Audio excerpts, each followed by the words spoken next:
Hello అందరికీ నమస్కారం. మా మై లైఫ్ స్టైల్ యూట్యూబ్ ఛానల్కు స్వాగతం. కార్తీక మాసంలో ప్రతిరోజూ పారాయణం చేసే గొప్పతనాన్ని, కార్తీక వ్రతం మహిమను మనం అవగాహన చేసుకోవాలన్న సంకల్పంతో ఈ వీడియోలు మీకోసం తీసుకొస్తున్నాం.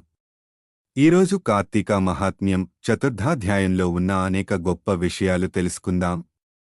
ఈ అధ్యాయంలో శివుడి దీపారాధనకు ఉన్న విశేషమైన ఫలితాలు మరియు శత్రుజిత్తు కథ ద్వారా మనం జీవితంలో ఏమి పాటించాలో తెలుసుకుందాం. మరి ఆలస్యం ఎందుకు? ఈ చతుర్థ అధ్యాయం మహత్యాన్ని తెలుసుకుందాం. జనకుడు అడుగుతున్నాడు, హే బ్రహ్మర్షి, నువ్వింతవరకు కార్తీక మహాత్మ్యాన్ని అసాధారణ ధోరణిలో చెప్పావు. అయితే ఏ సంకల్పంతో ఈ వ్రతం ఆచరించాలో, ఏ దానాలు చేయాలో కూడా తెలియజేయి.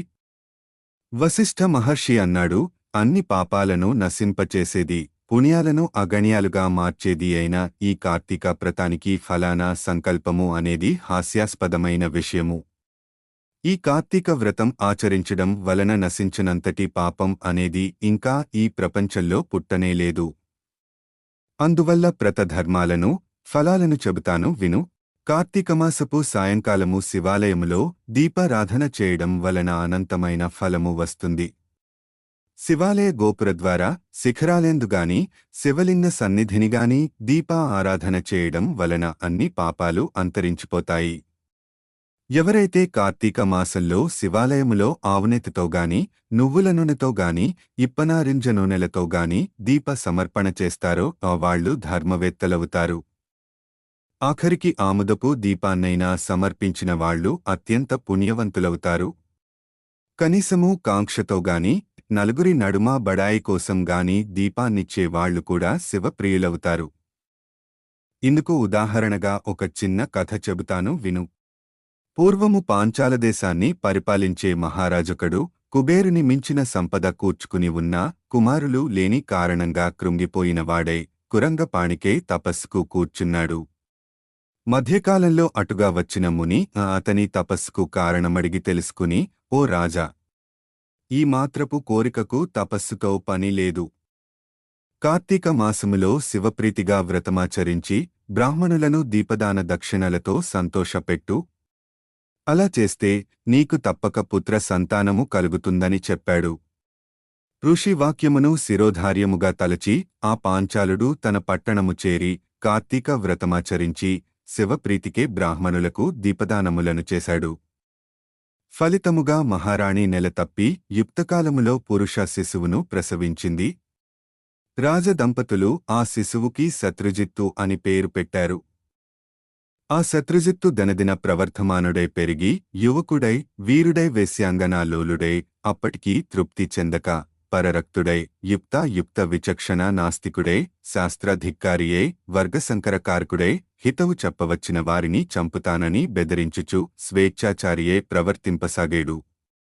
అటువంటి సందర్భంలో సౌందర్యరాశి సింహమధ్యమ అరటి దోనెల వంటి తొడలు గలది, పెద్ద పెద్ద కన్నులు కలది, చిలుకవలే చక్కని పలుకులు గలది అయిన ఒక బ్రాహ్మణ పత్ని తారసపడింది. శత్రుజిత్తు ఆమె పట్ల మోహితుడయ్యాడు. అనుపమాన శౌర్య తేజో విరాజితుడైన ఈ యువరాజు పట్ల ఆ బాపనిది కూడా మోజుపడినది. తత్కారణముగా ఆమె రోజూ రాత్రి తన భర్త నిద్రపోగానే సంకేత స్థలంలో రాజకుమారుని కలిసి సురత క్రీడలలో సుఖించేది. ఏదో విధంగా ఈ సంగతి ఆ బాపనిదాని భర్తకు తెలిసిపోయినది. అది మొదలు అతనొక కత్తిని ధరించి ఈ రంకు జంటను ప్రత్యక్షంగా చూసి వారి గొంతులుత్తరించాలని తిరుగుతున్నాడు. మహాకాముకురాలైన జారిణిగాని ఆ శత్రుజిత్తుగాని ఈ సంగతి ఎరుగరు. రోజులిల గడుస్తూ ఉండగా ఒకానొక కార్తీక పౌర్ణమి సోమవారం నాడు రాత్రి ఆ కాముకులు తమ సురత క్రీడలకే ఒకానొక శిథిల శివాలయాన్ని సంకేత స్థానముగా ఎంచుకున్నారు. అపరరాత్రివేళ వాళ్లు అక్కడ కలుసుకున్నారు. గర్భగుడిలో అంతా చీకటిగా ఉంది. ఆ బాపనిది తన చీర చెంగు చింపి వత్తిని చేసింది. రాజకుమారుడు ఎక్కడినించో ఆముదమును తెచ్చాడు. ఇద్దరూ కలిసి అక్కడి ఖాళీ ప్రమిదలో ఆ రెంటినీ జోడించి దీపం పెట్టారు. ఆ దీపపు వెలుగులో ఒకరి అందాలొకరు చూసుకుంటూ సంభోగములో లీనమయ్యారు. ఈ విషయాన్ని ఆ భాపన దాని మొగుడు ఎలాగో తెలుసుకున్నాడు. కత్తి పట్టుకుని వచ్చాడు. ముందుగా శత్రుజిత్తుని, అనంతరం తన భార్యను తెగనరికి తాను కూడా అదే కత్తితో పొడుచుకుని ఆత్మహత్య చేసుకున్నాడు. ఆ విధంగా వాళ్లు ముగ్గురూ ఆ రాత్రి అక్కడికక్కడే విగతజీవులు కాగానే పాశహస్తులైన యమదూతలు, పవిత్రాత్ములైన శివదూతలు ఒకేసారి అక్కడకు చేరారు. శివదూతలు రాకుమారుడిని, అతని ప్రేయసిని తమ విమానంలో కైలాసానికి తీసుకుపోసాగారు. యమదూతలు అమాయకపు బాపడిని తమతో నరకము వైపు లాగుకొని పోసాగారు. అందుకు ఆశ్చర్యపడిన బాపనుడు, ఓ శివదూతలారా! కాని పనిచేసిన వారికి కైలాసభోగము, నా వంటి సదాచారుడికి నరకయోగమునా అని ప్రశ్నించగా, అందుకు శివదూతలు, వీరెంత పాపాత్ములైనా ఈరోజు కార్తీక పూర్ణిమ సోమవారం కాబట్టి శివాలయములో అందున శిథిలాలయంలో శివలింగమునకు ఎదురుగా దీప్రార్థన చేశారు గనక వారి పాపాలు, నేరాలు నశించి పుణ్యాత్ములయ్యారు. ఏ కారణం చేతనైనా సరే కార్తీకమాసములో అందున పౌర్ణమినాడు, పైగా సోమవారమునాడు దేవాలయములో దీప్రార్థన చేయడం వలన అత్యధిక పుణ్యాత్ములైన వీళ్లని పాపకర్ములుగా భావించి చంపిన కారణంగా నువ్వు పుణ్యహీనుడివి, పాపాత్ముడివి అయ్యావు. అందుకే నీకు నరకము, వీరికి కైలాసము అని చెప్పారు. బ్రాహ్మణుడికి శివపారిషదులకు జరిగిన ఈ సంభాషణను విన్న శత్రుజిత్తు తాను కలుగచేసుకుని, అయ్యలారా! దోషులము మేమయుండగా మాకు కైవల్యమిచ్చి మమ్మల్ని చంపి పుణ్యాత్ములను చేసిన ఆ అమాయకుడిని నరకానికి పంపడం భావ్యము కాదు. కార్తీక మాసము గొప్పదైతే, అందున పౌర్ణిమ గొప్పదైతే, సోమవారము దీపా ఆరాధన మరీ పుణ్యకరమైనదీతే మాతో పాటే కలిసి మరణించిన బాపనికి కూడా కైలాసమీయక తప్పదని వాదించడం జరిగింది.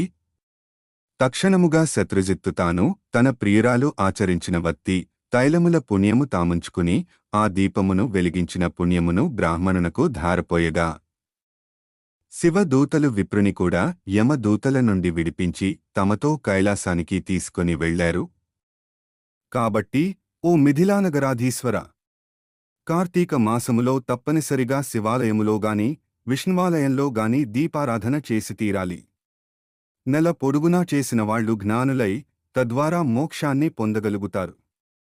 అందున శివాలయములో చేసిన దీపారాధన నిరంతర మోక్షప్రదాయినిగా గుర్తించు. నా మాట విని కార్తీక మాసము నెల పొడుగునా నువ్వు శివాలయములో దీపారాధన చెయ్యి అన్నాడు. ఇలా శివదూతల ద్వారా శివుడి మహిమ, కార్తీక దీపారాధన వల్ల కలిగే పుణ్య ఫలితాలు చతుర్థాధ్యాయం ద్వారా మనం తెలుసుకున్నాం. ఇది మన ఆచారాలు, విశ్వాసాలను మరింత బలపరుస్తుంది. ఈ కార్తీక మాసంలో మీరందరూ దీపారాధన చేయాలని కోరుకుంటూ మా వీడియోలను లైక్ చేయండి, మా ఛానల్ మై లైఫ్ స్టైల్కి సబ్స్క్రైబ్ చేసుకోండి. తదుపరి వీడియోలో మరింత శ్రేష్టమైన కార్తీక మహత్యం గురించి తెలుసుకుందాం.